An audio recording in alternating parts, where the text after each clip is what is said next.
نحمد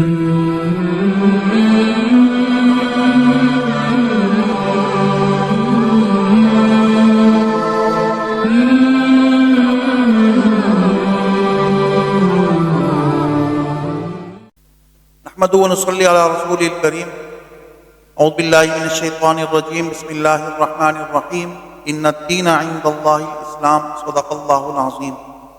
اللہ رب العزت نے ہمیں دین اسلام کی شکل میں ایک آفاقی اور دین فطرت اللہ رب العزت نے ہمیں دیا ہے۔ اس دین کو اللہ رب العزت نے الیوم اکملت لکم دینکم کہہ کر اس کے کامل اور مکمل ہونے کا اعلان بھی ساتھ کر دیا ہے۔ لہٰذا اس دین کی جتنی بھی انسانی ضروریات ہے وہ ساری ضروریات اللہ رب العزت نے اس دین کے اندر رکھ دی ہے۔ انسان کو جس موقع پر جس چیز کی ضرورت پڑے، جس علاقے میں پڑے، جس قوم کو پڑے، جس قوم میں پڑے اور جس جگہ پر پڑے، ان تمام کے لیے رہنما اصول اس دین میں اللہ رب العزت نے رکھے۔ اس لیے اب مسلمانوں کو اور اسلام کے پیروکاروں کو یہی چاہیے کہ وہ اسی دین کو اپنائیں۔ دوسرے ادیان کو اپنانے کی ان کی ثقافت کو یا ان کے لباس کو یا ان کے طریقے اور اطوار کو نہیں اپنانا چاہیے، اس لیے کہ اللہ تعالیٰ نے ہر قوم کو الگ الگ مزاج سے نوازا ہے۔ یہودیوں کا الگ مزاج ہے اور نصرانیوں کا، عیسائیوں کا الگ مزاج ہے، مشرکین کا الگ مزاج ہے۔ ہر قوم، جتنی بھی اقوام موجود ہیں، ہر قوم کے ایک الگ مزاج ہے اور اس مزاج پر چل کر ان کی ترقی ہوتی ہے۔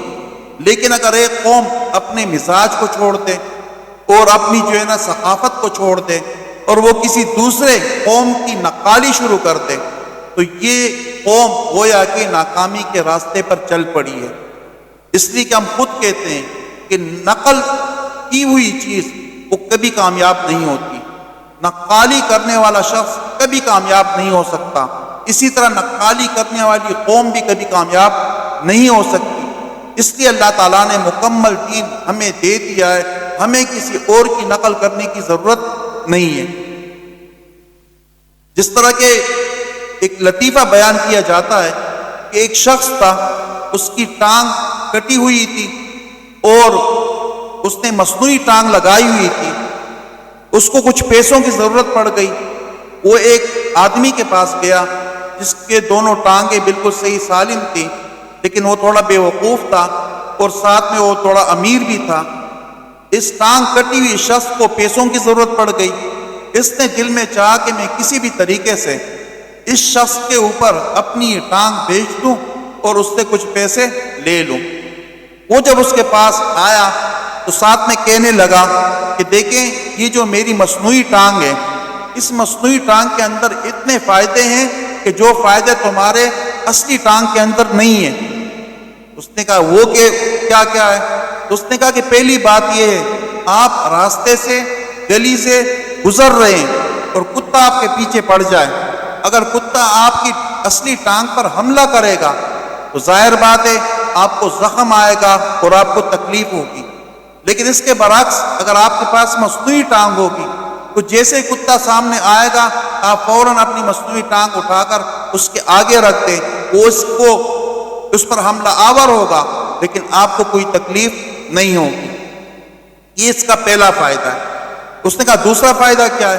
اس نے کہا دوسرا فائدہ اس کا یہ کہ آپ جب گھر چلے جائیں گے تو اسی ٹانگ کو آپ کھول کر بچوں کے حوالے کر دیں، وہ بچے اس سے گوڑا گوڑا کھیلتے رہیں گے اور بچوں کو آپ کو الگ طریقے سے کھلونے لینے کی ضرورت نہیں پڑے گی۔ یہ اس کا دوسرا بڑا فائدہ ہے۔ اس نے کہا اس کا تیسرا فائدہ کیا ہے؟ اس نے کہا اس کا تیسرا بڑا فائدہ یہ کہ آپ جب تھک کر شام کو گھر آتے ہیں تو آپ کی ٹانگیں تھکی ہوئی ہوتی ہے اور آپ اپنی اصلی ٹانگوں کو کھول نہیں سکتے، لیکن جب آپ اس میں چل کے آئیں گے آپ آرام سے اپنی اس ٹانگ کو کھول لیں اور اٹھا کر سائڈ پہ رکھ لیں، آپ ریلیکس ہو جائیں۔ تو یہ جو تین بڑے بڑے فائدے ہیں اس مصنوعی ٹانگ کے اندر، اس اصلی ٹانگ کے اندر تمہاری یہ فائدے نہیں ہیں، لہٰذا تم یہ ٹانگ رکھ لو، تم فائدے میں رہو۔